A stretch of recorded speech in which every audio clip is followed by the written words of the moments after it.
Okay, so here we go wrong right away. The kids tell this story best, and though we have some kid-like people here, no kids. But there's a theme, so stay with us. Click. Maybe. You know us, but in comparison to Brian, this is a short documentary, and we've been on television shoots with 100, 200 people. This was more like 12 people working really, really hard. So obviously this is the three of us again. Dr. Grassi was kind enough to come today. She's our client, and we've had a working relationship for about 6 years, so we're pretty good at teasing each other. So those are the three of us, but click Paul, and then here's a little bit of who else mattered. I decided this was pretty unfair because pretty much every creative at Little Jacket is putting energy. All 11 of our staff might have touched or thought about it at some point, and then Kevin Kerwin and Kate O'Neill, with many of you might have had a chance to work with, obviously outstanding people, and they bring great crew, so even if it's small, they're mighty. And Matt Fitzpatrick, someone can stop me afterward, is our hidden weapon. He does a lot of great sound and music, and is not so well known, just getting started, but very talented and has done some interesting stuff.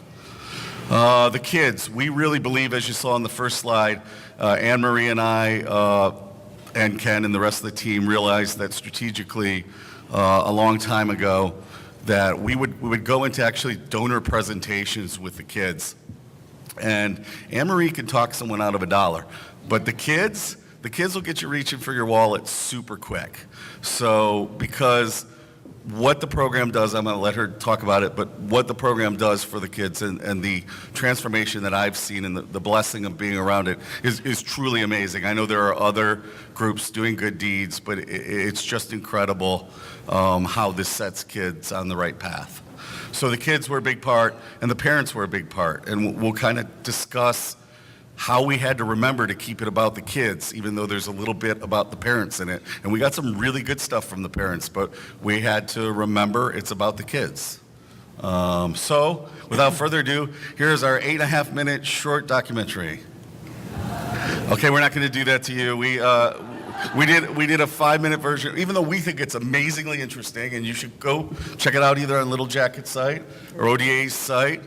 It's several places on Vimeo. We don't have time for our 8.5-minute thing today. So we're going to give you a little background, and Anne-Marie's going to walk you through what ODA is. So, well, thank you for having me here today. Can everyone hear me? Okay. So Open Doors Academy is a developmental enrichment program, and we start with kids in the 6th grade and work with them all the way through high school and post-secondary education. Our mission is simple. We protect, inspire, nurture, and challenge our youth to reach their full potential. And we have a 100% high school graduation rate. 97% of our students are currently in post-secondary education programs. And of those that have successfully completed post-secondary education programs, 100% of them are gainfully employed. We do it simply by stalking kids, and that's what we do. We believe in our kids. We believe our kids do the work the best, and we're very invested in them. So in the last 5 years now, we have gone from a $300,000 operating budget to a $2.4 million operating budget. We've also grown from a staff of 1 full-time and 2 part-time to 43 employees. So we're a very fast-growing operation. We have 10 campuses across Cleveland, Cleveland Heights, and Euclid. We're preparing to add Warrensville Heights to our roster possibly in the fall, along with a couple others. So our work has been dynamic and successful, and it's awesome, but it's really the success of our students, and that's why we feel they're best to lead our marketing efforts. We also believe it provides what we call living classroom experience, which is that they get to engage and learn something in a way that excites them, something that is often new for them. Okay, yeah, so that will all be on the test, and then click. Without further ado, we did cut this down to a 2.5-minute kind of trailer, so we're going to now see if we can get our first video to roll.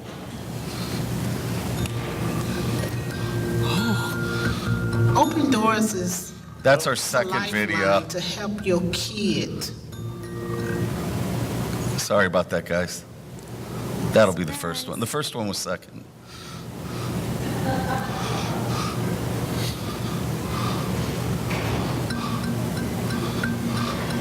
worry about Sean a lot?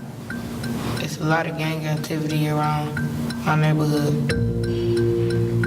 You get bullied or you getting chased home, and You gotta survive.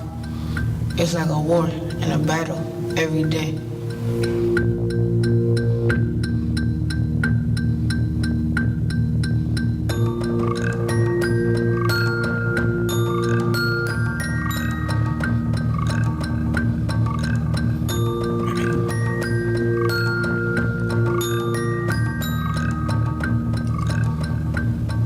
There were kids from different schools coming to our school and fighting other kids. And so it was definitely not always good to walk home. we had a lot of talks about what everyone does after school. The crime rate during those hours that we're in open doors, it actually raises.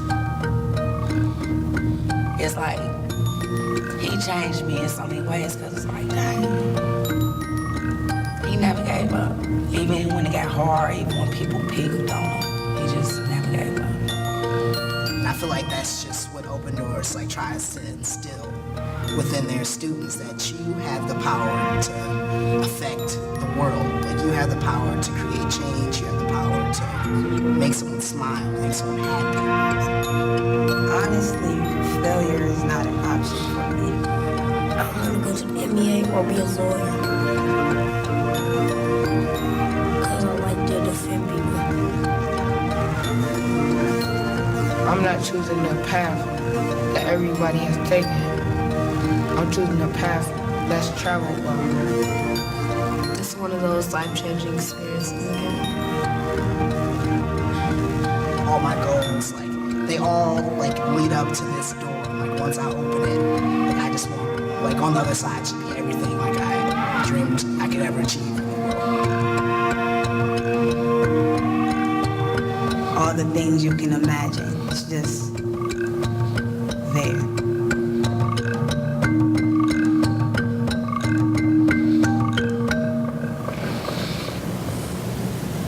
Cool. So that's our preview. Before we go any further, I just had a quick question.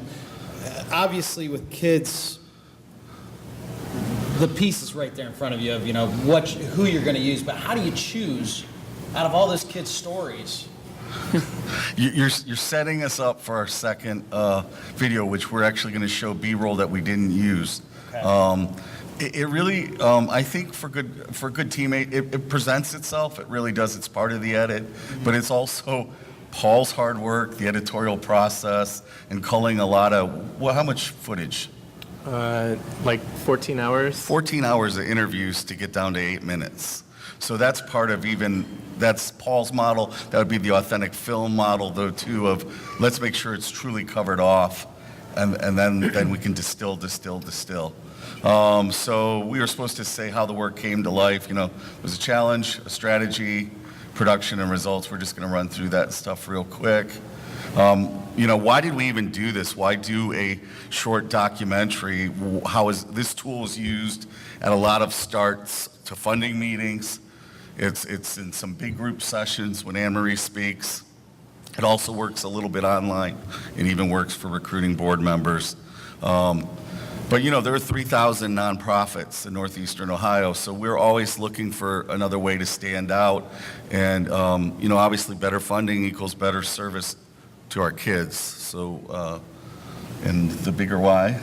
So I think, obviously you can read what it says up there, but I also want to tie in that this was really from Open Doors standpoint an opportunity for our scholars. We actually had some funding left over, and it was summer months, and we called Roger and said, hey, we want to do this, can you make it happen? But it has to engage our kids, not just from the opportunity to be interviewed, but to be behind the scenes. So not sure if you all know this, but our students had a hand and got to work side by side with Paul, Authentic Films, Roger, and his team to do everything from transcribing to helping interview to helping work the cameras and so forth. And Paul came in several times throughout the school year and helped the kids edit and worked alongside with them. So it was really a collaborative process that was about engaging our students in a greater experience that we were then able to leverage to also cultivate donors and board members and so forth.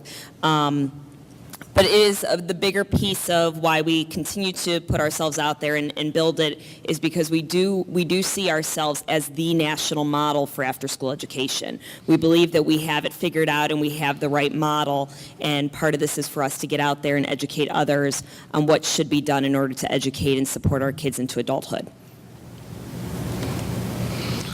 Cool. So again, the strategy brings us back to the title slide, use the kids to differentiate ourselves. Because the other thing I sometimes hear is, well, Boys and Girls Club does wonderful work, and believe me, they do wonderful work. They've been a client of mine in the past. But there are nuances of our program that, again, the kids can share in a very authentic way that if we say it, it might become puffery. But the proof is right there, so why ignore it? Yeah. You want to talk a little bit about how the production works? Yeah, sure. So we started out, we've worked with the kids every year for the annual report already, so we're sort of used to that format of brainstorming with them and talking about storytelling and interviewing and working with them to sort of discover the process of producing a piece. So we just translated it to a video this time. Obviously, they weren't the ones like pulling focus the whole time or like setting up the lights necessarily, but they were watching and participating in sort of the whole process. One sidebar would be when it comes to the edit, how amazingly intuitive they were with just even without knowing how to edit. Yeah. Like they're like, come on, give me the machine, I could do this. Just conceptually, they were right there with the idea of like knowing what the process would entail and things like that, and it was really great to talk to them and hear their input and see what they responded to and sort of bounce those things back and forth.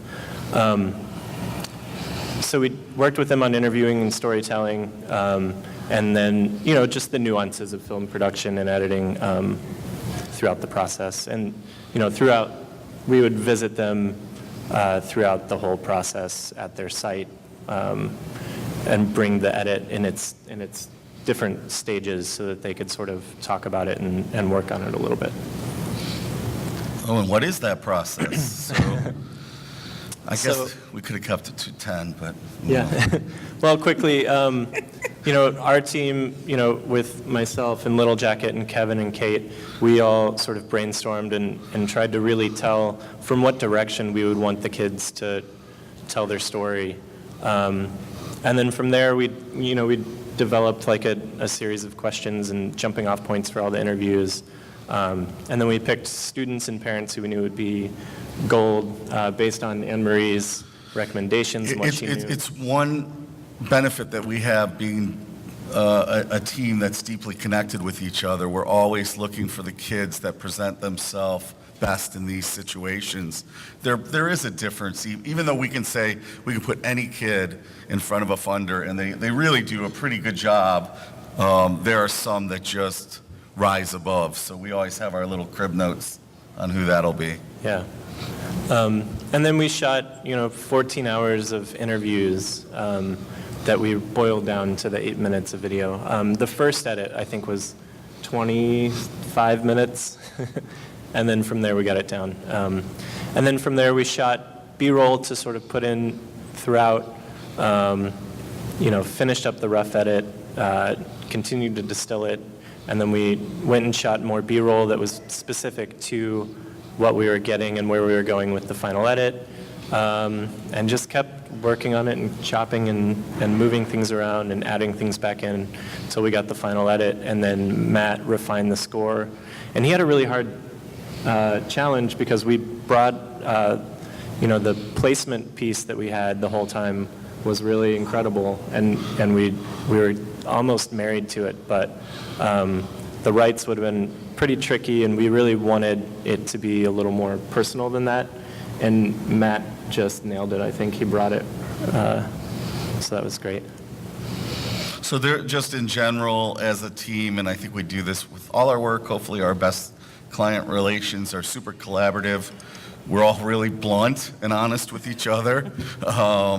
And we're very open. We're all problem solvers, and we all invite that sort of discussion. And despite what some people might think, you don't set out to do award-winning work. You set out to do great work, and then hopefully it wins some awards. And our bar is always just to do the very best we can. You want to talk to the results? You don't have to talk to the card. Just Yeah, I was in gonna say, general. Well, and I just want to say also with the process, it really is a give and take. And every time they would call me and tell me they were taking another minute out of the video, I would cry a little because I just wanted to see our kids over and over again. And I was like, why can't this be 45 minutes? You have 14 hours of film. I don't understand. What do you mean people are going to get bored? How can you get bored looking at our kids? So there is give and take, and I think that collaborative relationship really plays into the fact that I can call Roger and Paul and yell at them, and then they'll yell back at me, and then we somehow or other come to agreement that sometimes I'm right and sometimes they're right. I'm more often right than not, but it does lend itself to the 6-year relationship and building forward, and so the results have really been twofold. One, it has helped significantly our messaging in the community. We have an amazing brand that I think very few people can touch, and it resonates throughout our marketing materials. It has bled into our new offices. Our whole new offices are branded to everything that these guys have done, and it has increased our fundraising dollars and how people view us and really see the impact of our work, not just from individual donations, but even from a state level. And with some of our federal funders being able to really understand and see what we're doing and get that message. But the other end of it too, and I go back to it because I think it's way more valuable than any of this, is the experience that our students get. And I can't tell you how many of my kids are inspired to become a photographer because of the time they spent with Paul, or how many of them want to become an editor or a designer because of the time they spent with Ken and Roger. And so I think for me, that's the most invaluable piece, is that we're inspiring kids, which is part of our mission to do greater. So this is a quick little piece that we put together. It's the same, it's another 2.5 minute piece, but it's all made from footage of one mother who just kept giving us really good stuff, and she was amazing in the interview, and her son was amazing in the interview. In the end, not one second of her footage was used in the final piece, and it was really hard to make that decision. But we really, and I'm sure lots of filmmakers make this decision all the time, but we really had to just, we felt like we had to use a lot more of her or just cut her out completely because of the way that her story interacted with the entire story. It wasn't working to sort of move the piece where we needed it to go. And so it was sort of incredible that she could give us so much good stuff that we just completely cut out. And we kind of felt bad in some ways, just from her standpoint. She would see the final piece and realize that she's not in it. But She cried. It's okay, Paul. Maybe we can send this but to here her. we made one piece that was all her. So this is all the stuff we cut from her, and sort of it almost tells the story just as well. So go ahead. Open Doors is a lifeline to help your kid. And not only your kid, they're there for their family too.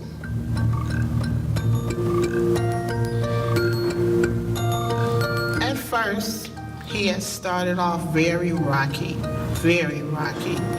I didn't know where his mind was at, where he was going, what he was trying to do. Opened the door for me, and I thank the Lord for that.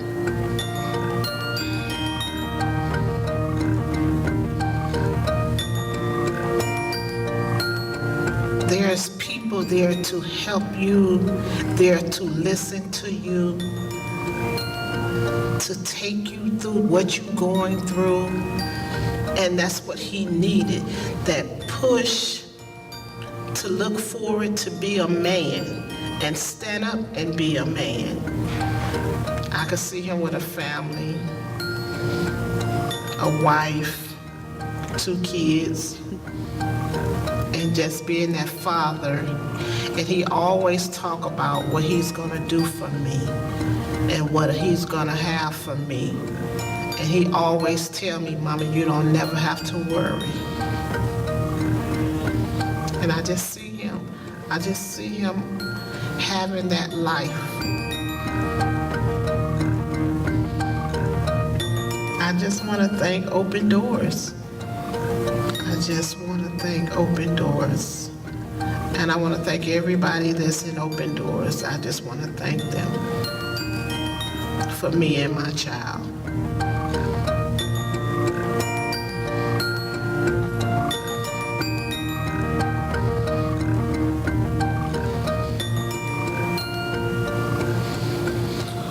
So that's some of what didn't make it.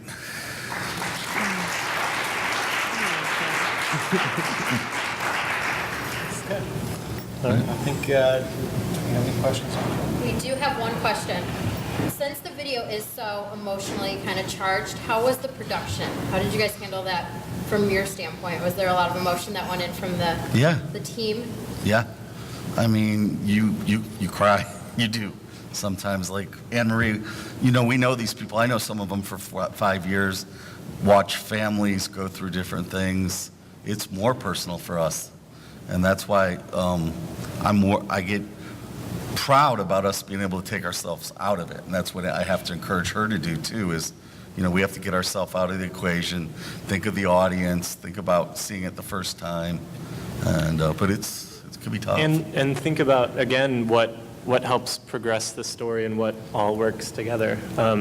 Because it's very easy to want to keep something in that is really emotional and that says something really powerful, but ultimately if it doesn't work in concert with everything else, then it's not going to be the piece that it can be and deliver the final message that it can. So. Well, thanks, guys.